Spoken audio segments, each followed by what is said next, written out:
Είμαι ο κάδος μπλε, λατρεύω το γυαλί. Τα είστε με σακούλα πλαστική. Είμαι ο κάδος μπλε και ανέλαβα δουλειά. Τη γη να καθαρίσω απ' τα χαρτιά. Είμαι το χαρτί και θέλω να ακουστεί η χάτινη φωνή μου η λεπτή. Αν μ' ανακυκλώσεις δεν θα χρειαστεί ξανά καινούριο δέντρο να κοπεί.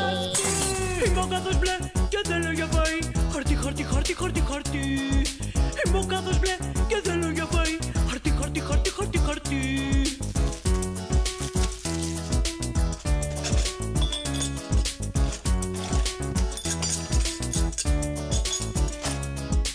Είμαι πλαστικό, πολύ κακό υλικό και θέλω ανακύκλωση κι εγώ.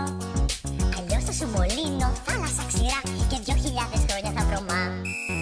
Είμαι ο κάδος μπλε και τρώω πλαστικό για γεύμα πρωινό και βραδινό. Είμαι ο κάδος μπλε και τρώω πλαστικό για γεύμα πρωινό και βραδινό.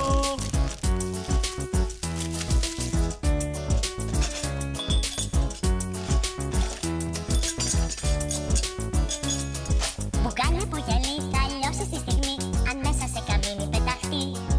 Ενώ αν στιβαχτεί σε μια χωματερή θα κάνει 1000 χρόνια να χαθεί. Είμαι ο κάδος μπλε και θα είμαι όλο χαρά. Μπουκάλια αν μου ρίξετε πολλά. Είμαι ο κάδος μπλε και θα είμαι όλο χαρά. Μπουκάλια αν μου ρίξετε πολλά. Μιαμ, μιαμ, μιαμ, μιαμ, μιαμ, μιαμ.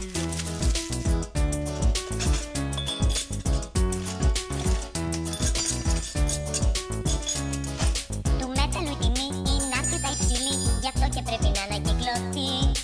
Είναι ένας θησαυρός που από εδώ και μπρος θα αρχίσει να πουλιέται σαν χρυσός. Είμαι ο κάδος μπλε και θέλω για γλυκό.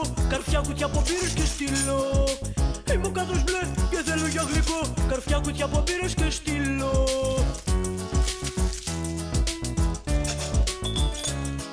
Όχι, όχι φλούδες από μπανάνες σε μένα. Όχι, όχι, όχι, όχι, όχι σε μένα, όχι.